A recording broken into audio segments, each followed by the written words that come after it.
Hello friends, स्वागत है आपका मेरे YouTube चैनल हिंदी कानूनी जानकारी में। आज हम बात करेंगे भारतीय संविधान के अनुच्छेद 123 के बारे में।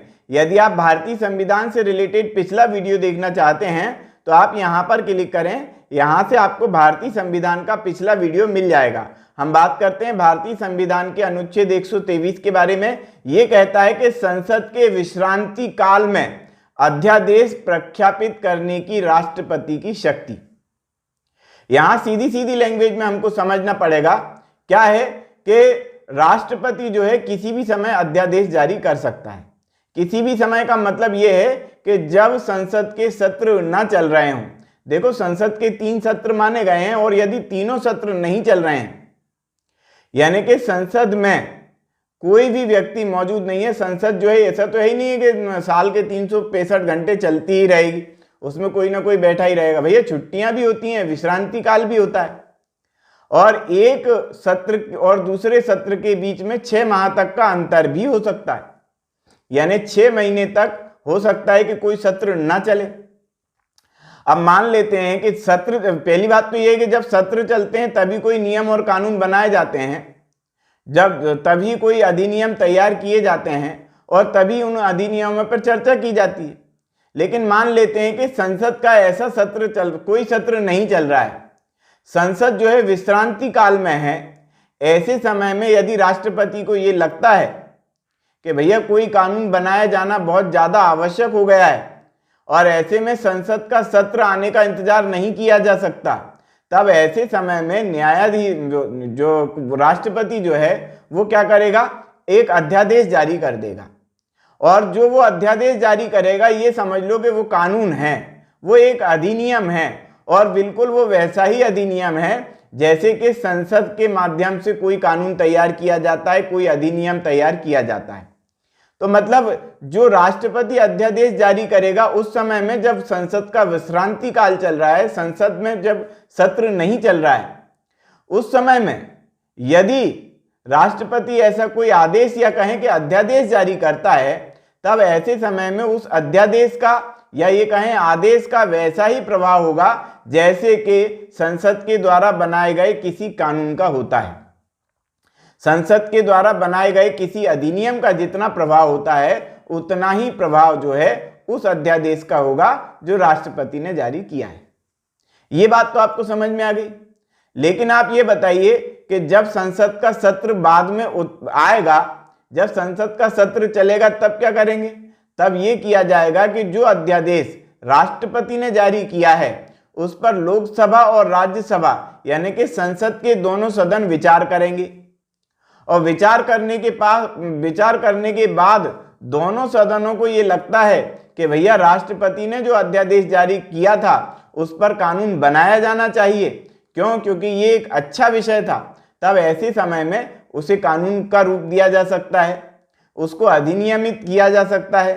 लेकिन यदि संसद को ये लगता है, संसद के दोनों सदनों में इस बात की चर्चा कर ली जाती है और ये पाया जाता है कि संसद में जो राष्ट्रपति ने जो अध्यादेश जारी किया था वह अध्यादेश जो है जारी करने का जो है कोई मतलब नहीं है, मतलब कि राष्ट्रपति ने जो अध्यादेश जारी किया था वो उचित नहीं है, तब ऐसे समय में संसद के द्वारा ऐसा नियम लिया जा सकता है, ऐसा विचार किया जा सकता है और फिर ऐसे अध्यादेश को निरस्त भी किया जा सकता है।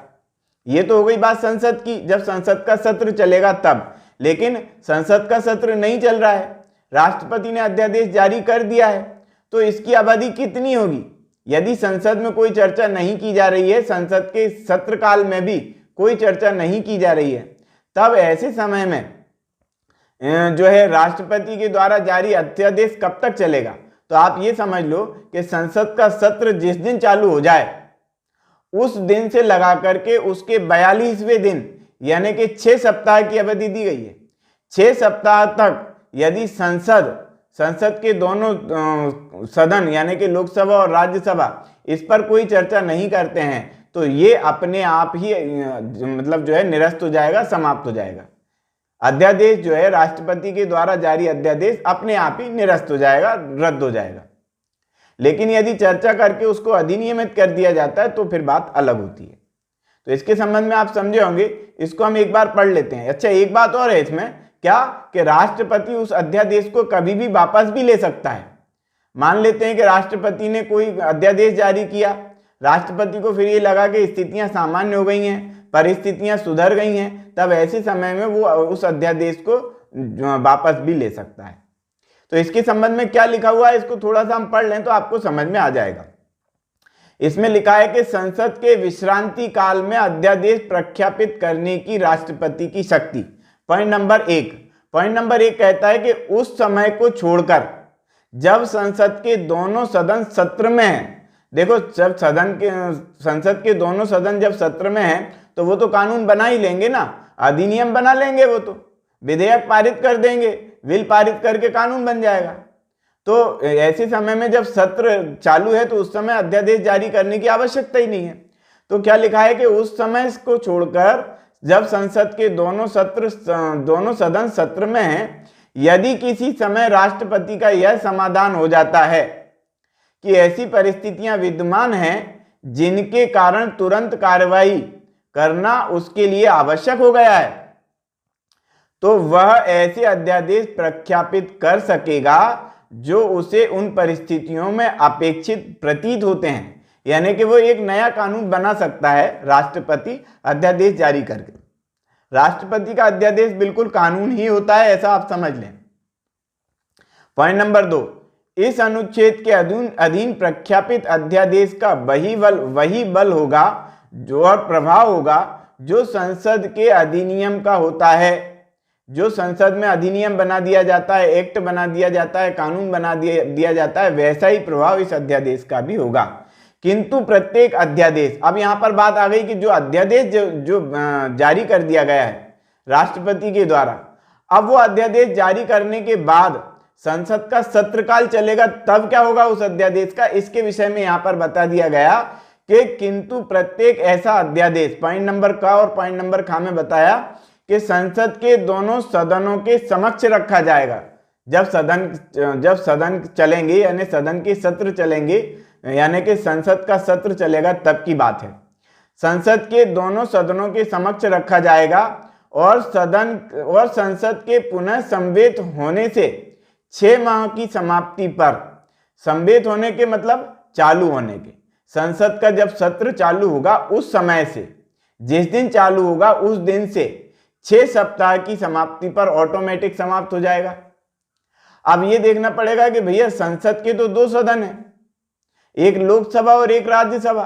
राज्यसभा चालू हो गई पहले, लोकसभा चालू हुई बाद में, या लोकसभा पहले चालू हो गई और राज्यसभा बाद में चालू हुई, तो भैया कौन से वाले दिन से गिनती करेंगे 6 सप्ताह की? 42 दिन की कौन से दिन से गिनती करेंगे? तो भैया जो सत्र बाद में चालू हुआ है, संसद का जो सदन बाद में चालू हुआ है, वो वाले दिन से गिनती चालू करेंगे 6 सप्ताह की, यानी कि 42 दिन की। तो 6 सप्ताह की समाप्ति पर ऑटोमेटिक समाप्त हो जाएगा, एक तो ये कारण है।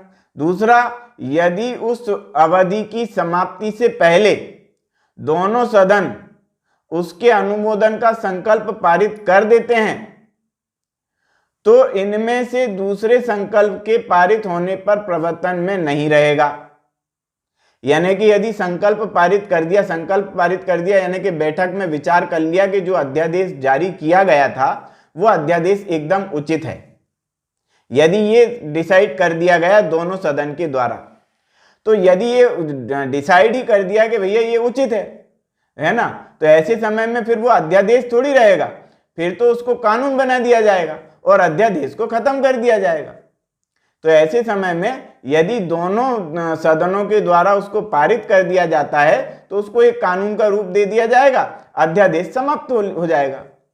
तो इस समय में ये लिख दिया गया कि दूसरा संकल्प पारित होने पर, यानी कि संसद के दोनों सदनों में यदि पारित कर दिया, पहले सदन में यानी लोकसभा में पारित किया, फिर राज्यसभा में उसको पारित किया, तो राज्यसभा ने जैसे ही उसको पारित किया अध्यादेश खत्म, कानून चालू।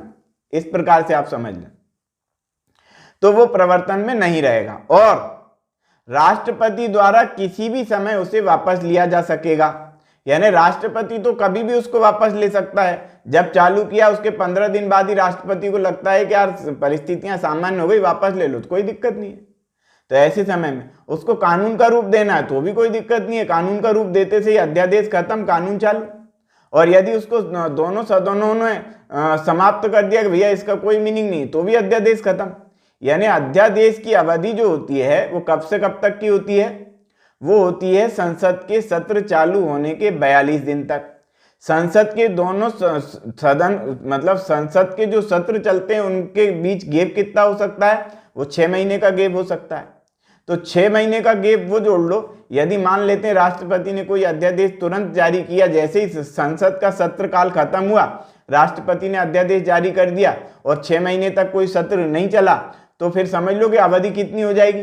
तो अधिकतम अवधि, अध्यादेश की अधिकतम अवधि जो है 6 माह प्लस 42 दिन होती है। यानी कि 7 महीने और 12 दिन गिन लो आप, 6 सप्ताह वो जोड़ लो और 6 महीने वो जोड़ लो, इस प्रकार से। तो टोटल अधिकतम अवधि इस प्रकार से हो सकती है। स्पष्टीकरण हम पढ़ लेते हैं कि जहां संसद के सदन भिन्न भिन्न तारीखों को पुनः समावेत होने के लिए आहूत किए जाते हैं, वही वाली बात कि लोकसभा का सत्र पहले चालू हो गया, राज्यसभा का बाद में चालू हो गया, तो अब ऐसे समय में जो 6 सप्ताह की गिनती है वो कहां से करें? राज्यसभा से करें कि लोकसभा से करें?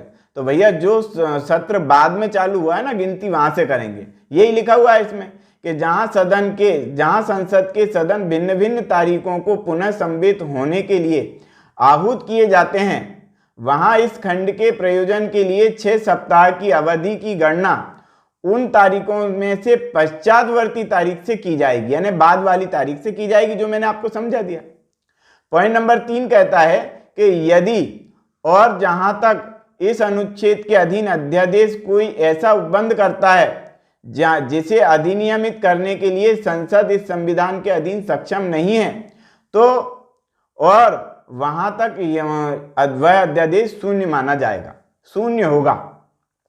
कहने का मतलब जब संसद को ही अधिकार नहीं है किसी इस प्रकार के कानून बनाने के, तो ऐसे समय में जब संसद को ही अधिकार नहीं है तो फिर राष्ट्रपति भी ऐसे अध्यादेश जारी नहीं कर सकता। किस प्रकार के, अब थोड़ा सा समझ लें।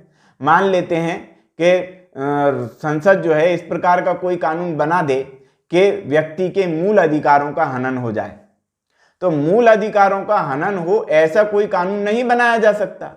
जब मूल अधिकारों के हनन के लिए कोई कानून नहीं बनाया जा सकता तो इस संबंध में राष्ट्रपति के द्वारा कोई अध्यादेश भी जारी नहीं किया जा सकता। और यदि राष्ट्रपति इस प्रकार का कोई अध्यादेश जारी करता भी है तो उसे शून्य माना जाएगा, ये कहता है पॉइंट नंबर 3। तो मेरे हिसाब से आपको जो है ये भारतीय संविधान का अनुच्छेद 123 समझ में आ गया होगा। तो आज हमने चर्चा की भारतीय संविधान के अनुच्छेद 123 के बारे में। यदि आप भारतीय संविधान से रिलेटेड अगला वीडियो देखना चाहते हैं तो आप यहां पर क्लिक करें, यहां से आपको भारतीय संविधान का अगला वीडियो भी मिलेगा। सीआरपीसी, आईपीसी और भारतीय संविधान से रिलेटेड संपूर्ण वीडियो भी यहीं से आपको मिल जाएंगे। तो आज की वीडियो में इतना ही। वीडियो यदि आपको पसंद आया हो तो वीडियो को लाइक करें, शेयर करें, कमेंट्स करें, और यदि आपने हमारे चैनल को अभी तक सब्सक्राइब नहीं किया है तो चैनल को सब्सक्राइब कर लें, बेल आइकॉन प्रेस कर दें ताकि अगली वीडियो का नोटिफिकेशन आपको मिल सके। ये वीडियो देखने के लिए बहुत बहुत धन्यवाद।